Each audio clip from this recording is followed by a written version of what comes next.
La Voz de América presenta. Estados Unidos confirma presencia de soldados norcoreanos en territorio ruso. Asegura que están siendo entrenados. Desde Arabia Saudita, el secretario de Estado promueve el fin de la guerra en Gaza. Texas demanda al gobierno Biden alegando que no apoya apropiadamente a verificar si los inscritos para votar son estadounidenses. Y en nuestra serie La clave del voto hispano, la odisea para acceder a vivienda, una de las preocupaciones de los electores en California.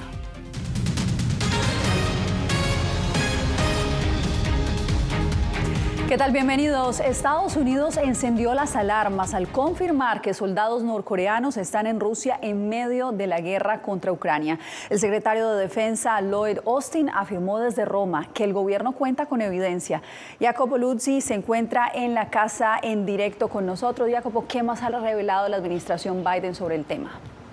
Bueno, Yasmín dijo que estamos hablando de 3.000 soldados que llegaron a Rusia a mitad de octubre y actualmente se están entrenando, como tú dijiste. Según Estados Unidos, es posible que Moscú utilice a los norcoreanos contra las fuerzas ucranianas que controlan la región rusa de Kursk.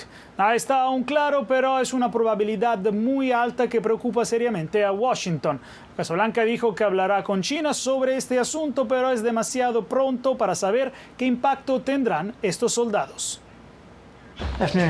Estados Unidos dijo por primera vez que tiene evidencia de que soldados de Corea del Norte se encuentran ahora en Rusia para posiblemente ayudar a Moscú en su guerra en Ucrania, algo que representaría un cambio importante en el esfuerzo ruso por ganar la guerra. Funcionarios estadounidenses dijeron que aún desconocen su objetivo final, pero calificaron la necesidad del presidente Vladimir Putin de contar con mercenarios norcoreanos como una señal de gran desesperación. Me han oído hablar de las importantes bajas que ha sufrido en los últimos 2 años y medio, y esto es un indicio de que puede estar en más problemas de los que la mayoría de la gente cree. Según Estados Unidos, 3.000 soldados ya se están entrenando en Rusia, hasta llegar a 10.000 efectivos en diciembre, como advirtió Corea del Sur. El gobierno ucraniano sostiene que los soldados se moverán hacia Ucrania en los próximos días. Sin embargo, la Casa Blanca dijo que no está aún claro a dónde se dirigen, ni en qué se están entrenando exactamente. Pero si entraran en guerra, Son objetivos legítimos y el ejército ucraniano se defenderá de los soldados norcoreanos de la misma manera que se defiende de los soldados rusos. Por lo tanto, la posibilidad de que haya soldados norcoreanos muertos y heridos luchando contra Ucrania es absolutamente real. el Kremlin no hizo comentarios de inmediato. Hasta ahora Moscú y Pyongyang han negado cualquier envío de soldados norcoreanos. Según expertos, Vladimir Putin busca nuevas fuerzas para seguir con su guerra, mientras Kim Jong-un, el líder norcoreano, ve la guerra en Ucrania como una vía para salir de su aislamiento geopolítico. Frente al resentimiento interno por las enormes bajas que ha sufrido Rusia, más de 600.000 muertos o heridos según estimaciones del Pentágono, Vladimir Putin ahora recurre a fuerzas mercenarias, incluso las suministradas por el mismo país, Corea del Norte, que le ha vendido más de 1 millón de proyectiles de artillería, muchos de ellos defectuosos. Te agradezco, Jacopo, por el reporte. Bien, y el secretario de Estado Antony Blinken viajó hoy a Arabia Saudita, donde fue recibido por el príncipe heredero. Ambos discutieron la urgente necesidad de poner fin a la guerra en Gaza y liberar a todos los rehenes de Hamás. Carolina Valladares en directo. Carolina, tú tienes los pormenores. Adelante. Yasmín, con este ya son 11 los viajes que ha realizado el secretario de Estado Antony Blinken, por el momento sin éxito, a Oriente Medio en busca de ese ansiado acuerdo de paz. Ayer estuvo en Israel, presionó en ese sentido al primer ministro Benjamin Netanyahu, hoy ha estado en Arabia Saudita, seguirá yendo a Qatar, Reino Unido, pero aquí lo importante es que el tiempo se le agota a la administración Biden, quedan 13 días para las elecciones y en función de quién gane, pues podría cambiar la política de Estados Unidos hacia la región.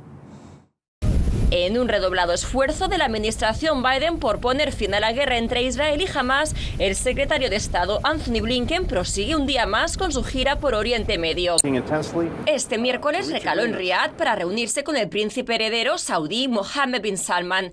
Ambos discutieron la necesidad de instaurar la paz en Gaza y garantizar la liberación de todos los rehenes. Se trata del primer viaje de Blinken a la región desde que Israel abatió al líder de Hamás. En el espacio de un año ha conseguido desmantelar la capacidad militar de Hamás, ha destruido gran parte de su arsenal, ha eliminado a sus altos dirigentes, incluido, más recientemente, Yahya Sinwar. Esto ha tenido un gran costo para los civiles palestinos en Gaza. Ahora es el momento de convertir esos éxitos en un éxito estratégico duradero.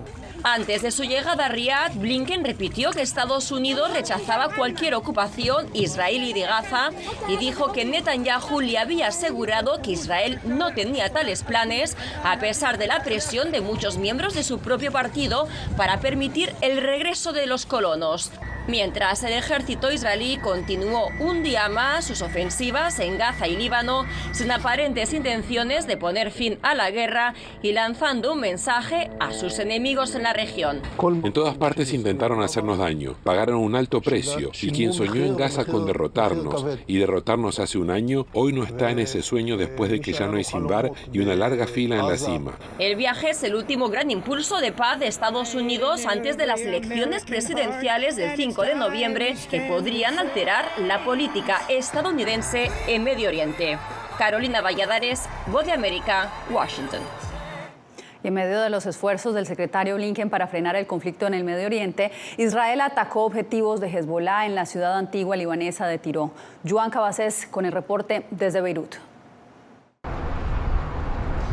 El ejército israelí bombardea hoy con fuerza el corazón de la ciudad de Tiro, la cual alberga ruinas romanas a las que la UNESCO considera patrimonio mundial. Se trata de la ciudad más poblada del sur del Líbano, con unos 200.000 residentes, pero el municipio también acoge en viviendas y en colegios miles de personas de municipios fronterizos que habían sido expulsadas por las bombas durante los 12 meses anteriores. Israel ha lanzado una orden de expulsión por la mañana exigiendo la evacuación de un barrio céntrico de la ciudad y enseguida se han visto escenas de desesperación. Los equipos de defensa civil y de paramédicos de Líbano, con más de 100 bajas por misiles israelíes desde octubre de 2023, han patrullado la ciudad asegurándose de que todo el mundo hubiera recibido el aviso israelí. Israel asegura, sin aportar pruebas, que la zona bombardeada acogía centros de comando de Hezbollah. Ahora se espera que la ofensiva contra Tiro provoque la llegada de multitud de personas a Beirut, donde ya hay miles que pasan las noches en las calles o en las playas de la ciudad.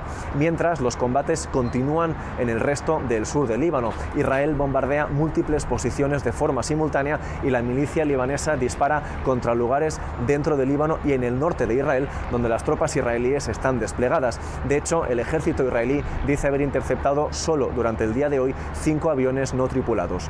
Joan Cabacés Vega, Voz de América, Beirut.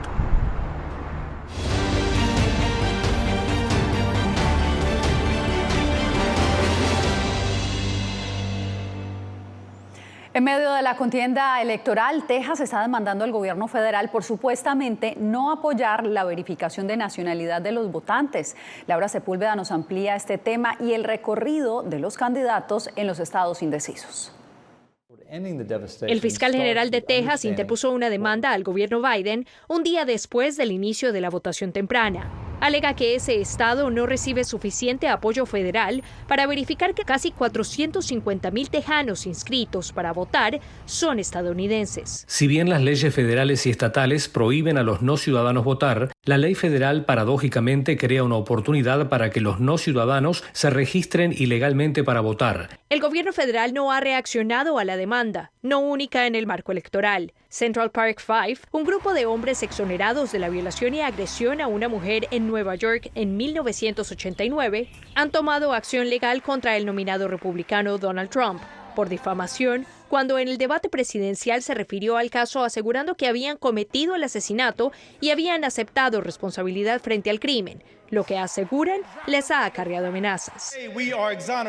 Estamos exonerados porque el verdadero autor confesó y el ADN lo demostró. Ese tipo sigue defendiendo el veredicto original de culpabilidad. Él desestima las pruebas científicas en lugar de admitir que se equivocó. Trump, quien no ha reaccionado a la demanda, en sus eventos sigue dedicando fragmentos de su discurso a la nominada demócrata Kamala Harris, criticando una pasada entrevista. Ella no sabía a dónde diablos iba. ¿Bebé? ¿Consume drogas?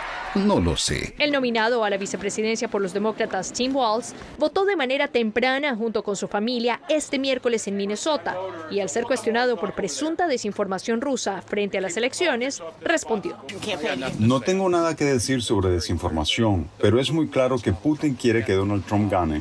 Donald Trump quiere que Putin gane. Harris asistirá a un evento de la cadena CNN en Filadelfia en el que ciudadanos podrán hacerle preguntas directamente.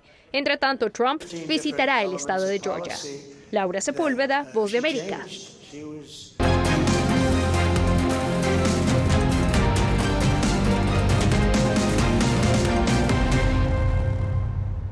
Escuchen esto, solo el 9% de los hogares latinos en California puede pagar el precio promedio de una vivienda. Así lo revela un reciente informe que pone de manifiesto la urgencia del acceso a la vivienda como una prioridad para los votantes. Exploramos el tema en nuestra serie especial La clave del voto latino. Alex Segura en directo con nosotros. Alex, explícanos cómo está afectando este tema específicamente a la comunidad latina allá en California. Yasmín, te cuento que California es uno de los estados más caros del país, solo superado por Hawái.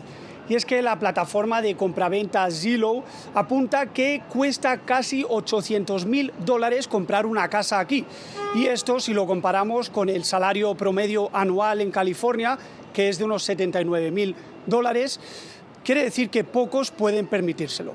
Dado que California tiene la población hispana más grande del país, este tema será crucial para la comunidad. Juan Cisneros, un mexicano que llegó a Boyle Heights en el este de Los Ángeles en los años 90, ha visto cómo su vecindario, con un 97% de población latina, ha cambiado drásticamente. En los últimos años se ha salido de control la renta, más en esta área de aquí de Boyle Heights. Aquí ya no encuentras un departamento por mínimo de arriba de, si es una recámara, $2,000. La Corporación de Asistencia de la Comunidad del Este de Los Ángeles subraya que la falta de acceso a la vivienda es una de las mayores preocupaciones de la comunidad latina en estas elecciones presidenciales, según una encuesta de Unidos US. A mí me gustaría que los políticos escuchen, especialmente con estas elecciones que vienen, que la vivienda sería un derecho para las personas. Muchos políticos no lo ven como un derecho, lo ven como una manera de seguir haciendo dinero. Desde el ámbito local, el concejal de Los Ángeles, Hugo Soto Martínez, pide una mayor intervención federal para enfrentar la crisis de vivienda. Estos son asuntos que siguen siendo una plaga para nuestra comunidad y seguimos haciendo esa demanda así, especialmente en una elección tan importante como esta.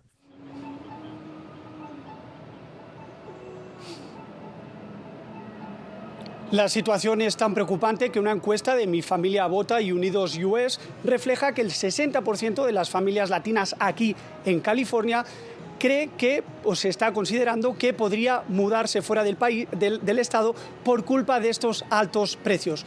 Sin duda, este tema será crucial de cara a las elecciones del 5 de noviembre. Preocupante, Alex, y desafortunadamente ese es el panorama para muchos hispanos en otras ciudades y estados del país. Gracias. Bien, y la clave del voto hispano está en nuestra página web vozdeamerica.com. Lo invitamos a escanear el código QR en pantalla para explorar los reportajes de nuestros periodistas de La Voz de América que analizan desde varios estados los desafíos que enfrentan los candidatos para captar el voto hispano. Y a medida que se acercan los comicios y ante el aumento de ataques a periodistas aquí en Estados Unidos en años recientes, las salas de redacción ahora capacitan a sus comunicadores en temas de seguridad para la cobertura de este evento electoral el 5 de noviembre. Cristina Caicedo Smith y Liam Scott tienen la historia. En un edificio de oficinas en Rosslyn, Virginia, un grupo de periodistas se prepara para cubrir las elecciones estadounidenses. Pero su capacitación no versa sobre estados claves ni encuestas. Se centra en cómo mantenerse seguro en los planos físico, digital y emocional. La IWMF inició la nueva iniciativa Safety Across America porque tenemos la experiencia de las últimas elecciones y sabíamos que los incidentes continuarían en estas elecciones y probablemente serían incluso más graves. La hostilidad dirigida a los periodistas durante la insurrección del 6 de enero de 2021 y un aumento en los ataques a los medios llevaron a la Fundación Internacional de Mujeres Periodistas a llevar esta capacitación a lo largo del país. La capacitación es oportuna, asegura Kirsten McCudden, editora en jefe de la organización US Press Freedom Tracker, la cual ha monitoreado en el último año el aumento de agresiones, arrestos y ataques a los medios. Hemos visto un gran número de periodistas agredidos este año, 68, casi 70 periodistas agredidos. Estos acontecimientos provocaron un enfoque más proactivo por parte de la sala de redacción de Estados Unidos, donde el hilo conductor es que los periodistas deben estar preparados. Esta formación es una oportunidad maravillosa para que nosotros como periodistas aprendamos algunas de esas herramientas y algunos de esos intangibles que quizás no conozcamos o que necesitamos actualizar. Y no solo es la cobertura de las elecciones y las protestas lo que puede ser peligroso. Cada cobertura en Estados Unidos se ha convertido en un tema polarizador y por lo tanto se ha convertido en un tema peligroso.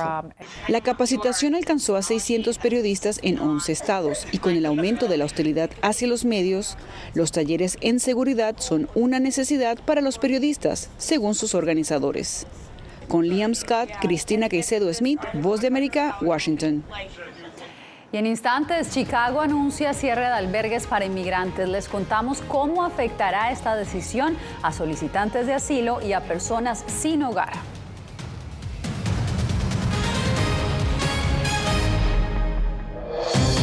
Una elección presidencial que hará historia. La población está ahí, pero no se conecta del todo. Salgan a votar, ¿verdad? Es una oportunidad para nosotros. El papel de la población hispana en Estados Unidos puede ser definitivo. Que haya una oportunidad de empleo para nuestras mujeres, los hombres. Tienen que venir como debe un reglamento. Descubre con los periodistas de La Voz de América la clave del voto hispano. Este es uno de los estados decisivos en todas nuestras plataformas. Soy Yair Díaz, corresponsal de La Voz de América en Colombia. El reto de informarte de manera veraz, precisa y objetiva en un mundo donde la verdad es cada vez más difusa es lo que me motiva a trabajar en La Voz de América. 65 vehículos militares que recibirá Colombia. Desde las calles de Bogotá, desde donde ocurren las noticias que más te impactan, te informamos de manera independiente para que, con base en hechos, te formes tu propia opinión, porque en La Voz de América la prensa libre importa. Nosotros no somos ninguna oposición. La prensa no es ninguna oposición. Periodismo, la prensa libre importa. Entonces hay un poco de tema también de amenazas, ¿no? Disponible en vozdeamerica.com. Soy Eugenia Sagastume, corresponsal de La Voz de América en Guatemala. En el epicentro de los grandes retos, los sucesos locales desde mi país impactan a todas las naciones de la región. Con diversidad de perspectivas, acercamos a nuestras audiencias a situaciones tan complejas como la masiva migración, el crimen organizado transnacional y la situación política y social de Guatemala. En un lenguaje simple, con precisión, te conectamos con la realidad de todo el hemisferio, porque en La Voz de América, la prensa libre importa. Hay un dicho sobre Chile. Periodismo, la prensa libre importa. Una coproducción de La Voz de América y Mega Noticias. En Chile hay libertad de expresión, pero que no hay donde expresarla. Disponible en vozdeamerica.com.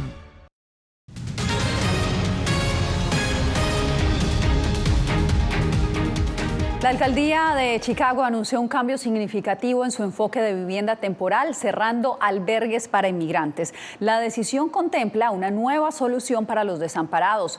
Enrique García Fuentes tiene la información completa. A finales del presente año, albergues para nuevos inmigrantes como este en el suroeste de Chicago serán desmantelados o simplemente cerrarán sus puertas, debido a una reducción en la llegada de inmigrantes en busca de asilo y una falta de recursos. La alcaldía anunció el cierre de albergues para inmigrantes y la creación de un sistema de vivienda temporal para inmigrantes e indigentes de la ciudad. Ahora podemos pasar de la respuesta a una crisis a gran escala a un enfoque equitativo y estratégico más rentable que aborde la falta de vivienda para todos los que necesitan apoyo. Cerca de 5,000 inmigrantes aún pasan la noche en estos albergues. El invierno pasado, 16,000 inmigrantes pernoctaban en refugios que opera la ciudad y organizaciones comunitarias o religiosas. Este inmigrante venezolano dice que a sus paisanos les avisaron que tendrán que llevarlos a otro lugar en cuestión de días. Parece que no están en condiciones para el frío, pues soportar el frío. Es lo que yo oigo de la persona que viene todos los días ahí. Ajá. ¿Usted tiene conocidos ahí dentro? Sí. O sea, paisano, pues. Sí. Los conocí estando yo aquí en este lugar. El gobierno local informa también que está preparado para apoyar a inmigrantes con asistencia en el pago de su renta y otros recursos. Con el anuncio, Johnson elogió los esfuerzos de su administración y la colaboración de autoridades del condado Cook y del estado de Illinois. Pudimos crear la infraestructura y los medios para apoyar a los casi 50,000 hombres, mujeres y niños que llegaron a Chicago en el transcurso de los últimos 2 años. El nuevo sistema de vivienda temporal integral entra en efecto en enero próximo con un total de 6,800 camas. Enrique García Fuentes, Voz de América, Chicago. En otra información, a pesar de que los procesos penales contra el periodista guatemalteco José Rubén Zamora continúan, representantes de organizaciones de periodistas celebran su excarcelación como un avance significativo hacia la libertad de prensa. Eugenia Sagastume nos trae el reporte. El gremio periodístico considera que la liberación condicional de José Rubén Zamora es un buen paso en la lucha por la libertad de prensa, pero persiste un sabor agridulce por las secuelas que ha traído la persecución penal contra el periodista. Felices de que él esté de nuevo con los suyos, no del todo, porque sabemos que sus hijos tuvieron que salir al exilio. Hemos visto morir un medio de comunicación. En el ámbito internacional, la organización Reporteros Sin Fronteras reitera que es absurdo el proceso que enfrenta Zamora por presunto lavado de dinero y que atenta contra la labor del gremio periodístico. La prisión de José Rubén Zamora era como si fuera una especie de monumento a la violación del derecho a la libertad de prensa en Guatemala, a la criminalización del periodismo en Guatemala. Entonces, su liberación sí seguramente representa un avance significativo. Sin embargo, esperan la plena y total liberación de José Rubén Zamora y advierten de la difícil situación que se vive en Guatemala para el ejercicio periodístico. En comparación a otros países de América Latina, la situación de Guatemala es difícil, no es una situación buena para el ejercicio del periodismo, tenemos desafíos estructurales. Agrega que hay expectativa de que las condiciones mejoren con el respaldo del gobierno de Bernardo Arévalo. Eugenia Sagastume, Voz de América, Guatemala. Al volver, en el limbo están más de 200,000 nicaragüenses en Costa Rica a la espera de convertirse en refugiados.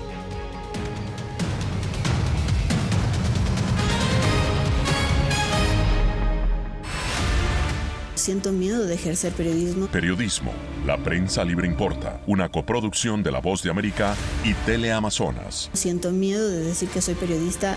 Disponible en vozdeamerica.com. Soy Celia Mendoza, corresponsal internacional de La Voz de América.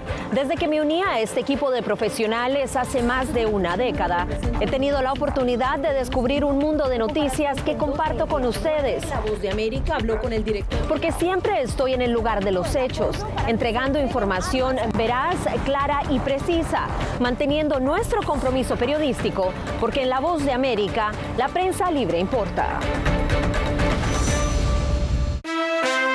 Retroboa. Soy Salomé Ramírez. Soy Mixi Macías y te invitamos a que conversemos de los temas actuales que más te interesan.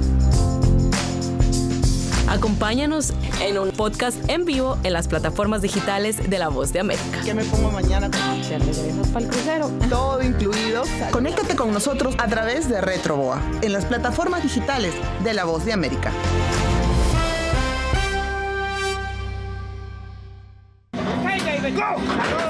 La Voz de América presenta Testimonios de tolerancia directamente desde el corazón de una de las regiones más conservadoras de Estados Unidos. Historias de personas determinadas a derribar estereotipos, viviendo de manera auténtica en el hogar de los valientes. Encontraron su libertad. Disponible en todas las plataformas de La Voz de América. En Cuba no se matan a los periodistas. Periodismo, la prensa libre importa. Una producción especial de La Voz de América. Su énfasis se pone en la destrucción moral del individuo. Disponible en vozdeamerica.com.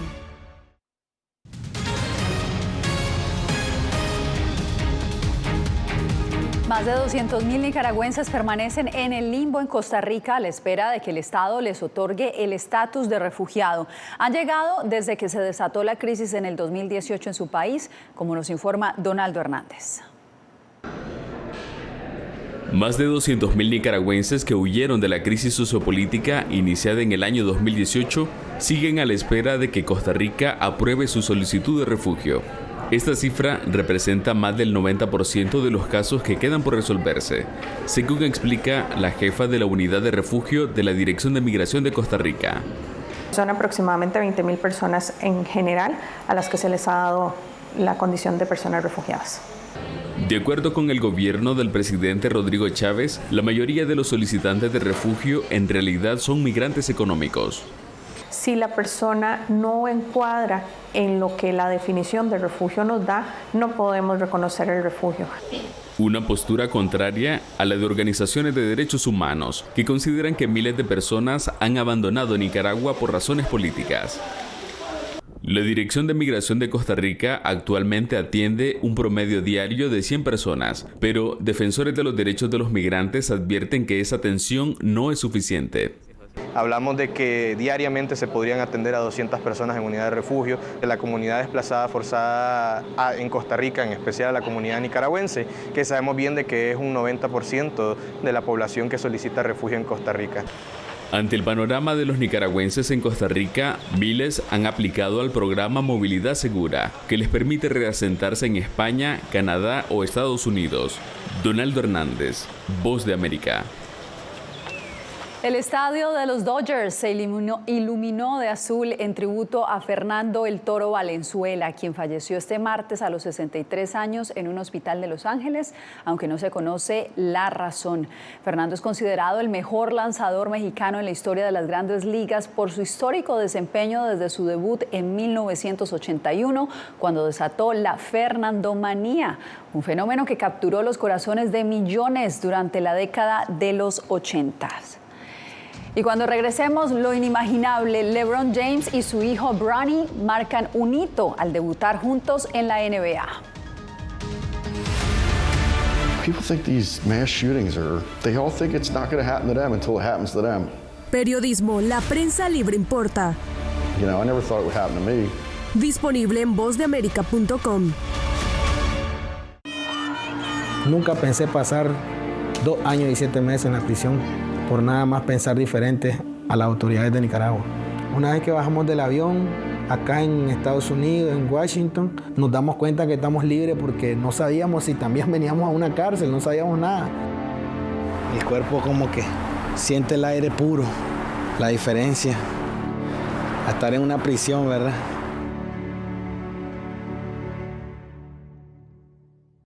Soy Jacopo Luzzi, reportero de La Voz de América aquí en Washington, D.C. Ya sea informando desde el Capitolio, desde la Casa Blanca, cubriendo el impacto del cambio climático, el impactante tema migratorio, o subir en un avión y cruzar medio mundo para estar en el lugar de la noticia con la información precisa y veraz. Este es mi compromiso como periodista, un compromiso de vida profesional que comparto con ustedes, porque en La Voz de América la prensa libre importa. ¿Flamenco? Sí, flamenco, para echar unos pasos gitanos ahí. En una época en la que muchos en Estados Unidos mueren en hospitales, un hijo adulto quiere darle a su padre que transita los últimos días el regalo de una muerte en paz. ¿Lo oyes? ¿Está bien?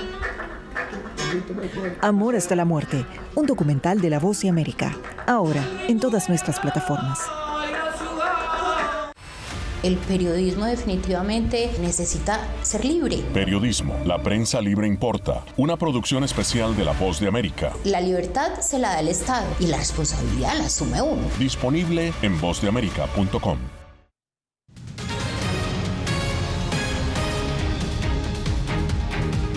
En un momento histórico para la NBA, LeBron James y su hijo Bronny debutaron como la primera pareja padre e hijo en jugar juntos en un partido de temporada regular.